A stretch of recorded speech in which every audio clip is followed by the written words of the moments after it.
Greetings programs, welcome to episode 7, Why There Is No God. So in a previous episode we talked about atheism, what it is and what it is not. Specifically, to be a useful term, atheism must contain all within it, and thus be broad. Thus the most inclusive use of the word atheist is any person who lacks a belief in any god or gods. So while atheism does not make the claim that there is no God, an atheist person can. And while we lack belief in any gods for any number of reasons, most of us are not only atheists but also skeptics. And while it is intellectually honest to say that we cannot absolutely rule out all godlike entities, we can say that there are no gods with a reasonable degree of certainty. How certain? Well, can it be proved with 100% certainty? No. But then nothing can. No, not even you can prove that you exist with 100% certainty. There is always that chance that you're in a simulation.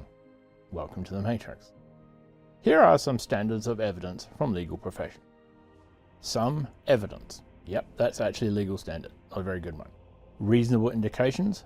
Reasonable suspicion. Reasonable to believe.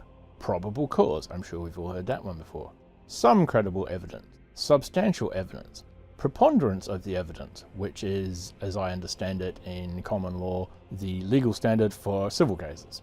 Clear and convincing evidence, and beyond a reasonable doubt, which is the highest standard of evidence used for things like murder trials and what have you.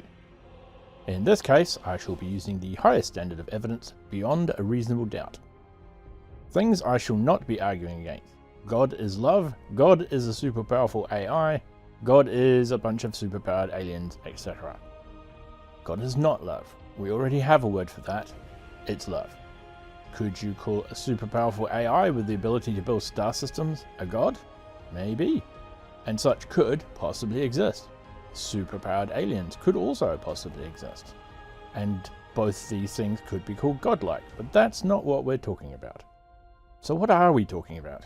Well, we are talking about gods such as Yahweh, the God of the Bible, a magical, anthropomorphic immortal, which is not greatly different from the Greek gods. Can that be justified? Yes. I doubt any Christian is going to argue with the immortality bit. God can't die, God lives forever, so let's just take that as read. Is God anthropomorphic? Well, Christians will claim we are made in His image, so that's one point of evidence towards that. Also, God is described in the Bible as walking and talking, turning His back, extending His hand, and so forth, so it's pretty clear that He has a body, at least some of the time. And given that none of the descriptions mention anything about having bright purple skin or anything else, we can infer that a skin falls into the normal range, and that the same number of arms and legs as a common human. And given that the book was written in the Middle East, we can imagine their idea of normal was pretty dark. So God is probably Arabic looking. Magical though? Well, here's the dictionary definition for miracle. There are several, but here's the one I found first. Miracle, noun. An extraordinary and welcome event that is not explicable by natural or scientific laws and is therefore attributed to divine agency. Magic, noun, the power of apparently influencing events using mysterious or supernatural forces. Functionally the same. So yes, someone using pure will to make stuff happen is magic, and we call it a miracle when it involves a god. So that's the kind of god I am talking about. And while any given person is going to have their own specific ideas about what God is or is not, they do tend to orbit around that center point. And while I'm going to focus on a Christian God, because the country I grew up in and the one I live in now is primarily Christian, almost anything I say can also apply to most other recognized gods, especially the Abrahamic ones. That's the Muslim god Allah and the Hebrew god Yahweh, if you didn't already know. So, does one of these gods exist? No. Some would say that you cannot know that without overturning every rock in the universe, and this is not true. Consider what we do know about the supposed God. They are supernatural. Clearly Christians are not talking about some futuristic AI, they're talking about a supernatural being. They are all powerful. They are all knowing. They created the universe. They have some material connection to humans in that they created the human race and or interfered with their history, and they affected change on a massive scale on this planet. They have some laws that they want us to live by. They supposedly have an afterlife that they want us all to go to, and all this is written in a book somewhere that explains it all. Now this gives us here on Earth a link to this God. So while it is theoretically possible that some godlike being could be out there in the universe somewhere, never contacting the Earth, if they do contact us, then there should be traces, yes? Absence of evidence is evidence of absence, especially when dealing with something so big that it must have left traces. Looking in your backyard, you can tell for certain that Godzilla did not walk through it. Not only by the lack of a ginormous beast, but by the absence of wreckage, which there absolutely would be if Godzilla had walked through your backyard. Well, we have a similar issue with most ideas of gods. There are dirty great holes where the evidence for their existence should be, and some of that evidence is illogical or even impossible. And while it is said that it's impossible to disprove a negative, on an absolute level this is true, but on a realistic level it is not.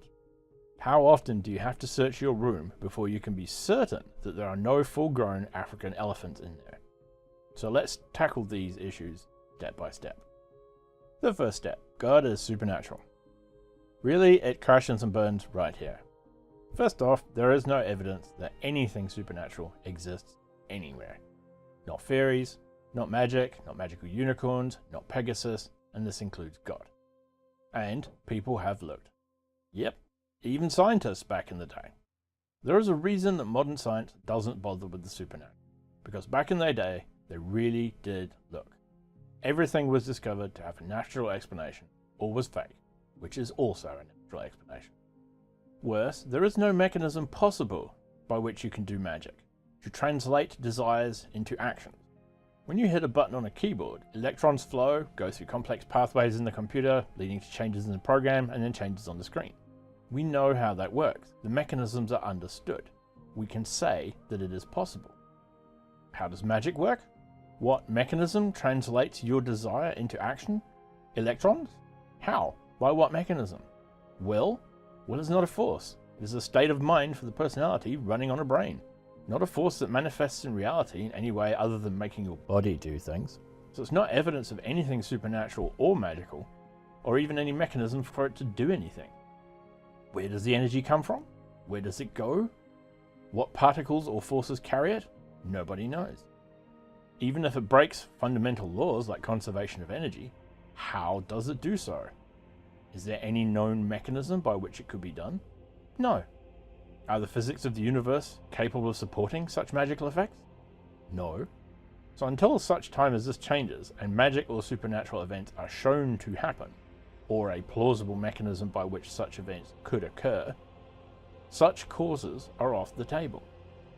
For the same reason that you dismiss the kids' claims about fairies and evil elves when it comes to explaining who ate all the biscuits and made this mess in the kitchen. There is no reason to expect any supernatural cause to suddenly be the explanation for an event when none has ever been demonstrated in history. It is therefore established by centuries of investigation that the supernatural realm just does not exist, and thus cannot be considered as an explanation for anything until the situation changes. So that's one pretty big scratch in the armor, and really we could stop right there. But why stop when there are more problems? Problem number 2. God is all-powerful. Omnipotent. Sounds cool. What does it mean? Well, the simplest definition means can do anything. Create flowers out of nothing, lift a planet, run around the Earth on a second. All that seems fine, but the problem comes when you put that to the test. Can God create a rock? Yes. Can God lift a rock? Yes. Can God create a rock so heavy that he can't lift it? If the answer is yes, then his omnipotence goes away because there is something he can't do. And if the answer is no, he can lift any rock, then his omnipotence goes away because there's something he can't do, specifically make a rock, or at least a big one. Same as if you claim that this being is perfectly honest and then you challenge him to tell a lie. That's another thing he can't do. And really, if the thing that you can't do is something any 6-year-old human can handle, that's not a good sign for omnipotent. And if you redefine omnipotence as to do all that is logically possible, well, I can assemble a rock, or bag of rocks, so heavy that I cannot lift it. Ergo, it is logically possible to do so. And I can truthfully say I am not omnipotent. It is therefore logically possible to do this too. And if you redefine omnipotence to say all that is logically possible, and God is still kind of screwed. And if you redefine omnipotence as the ability to do all that is consistent with one's nature, well then you have a new problem. Because I can do all that is consistent with my nature. Does that make me omnipotent? So now the word omnipotence has just been reduced to uselessness. For a better and more detailed going over at this point, see Anti-Citizen X's video in footnote number 1. Problem number 3. God is all-knowing. This is a problem too. Most believers will tell you this means that God knows everything, including the future.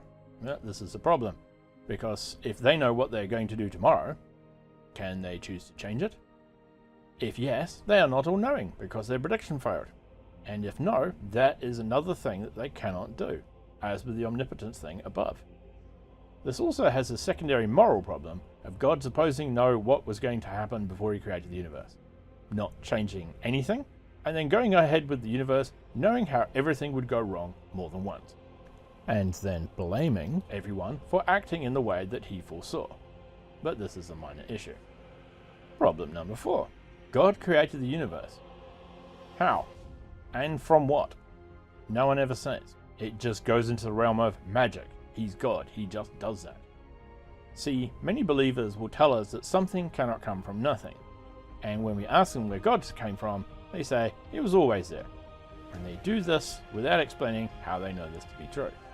But if God can be eternal, why cannot the universe be eternal?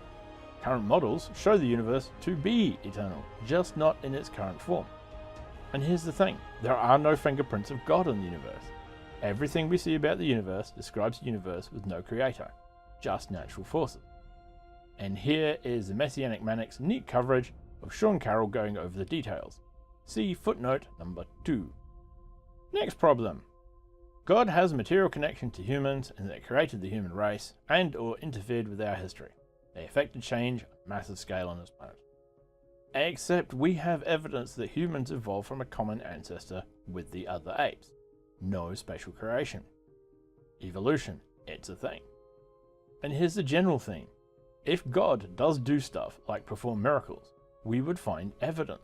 We would find records of the unexpected eclipse recorded by the Roman Empire, or the zombie apocalypse. That's the kind of thing you notice. There would be a sudden interruption in the cultural records as everybody on Earth died in the flood, which we don't see, along with evidence of a flood that covered even the highest mountaintops, which we also do not find, along with actual evidence that it did not happen. Landmarks, plants and animals that would not exist if the flood had happened, along with all the people that totally failed to die. So the God that flooded the earth even unto the highest mountaintops does not exist, because that did not happen, and is physically impossible. Ditto with the God that stopped the sun in the sky, or caused a sudden unexpected eclipse or a zombie apocalypse, because that apparently did not happen either.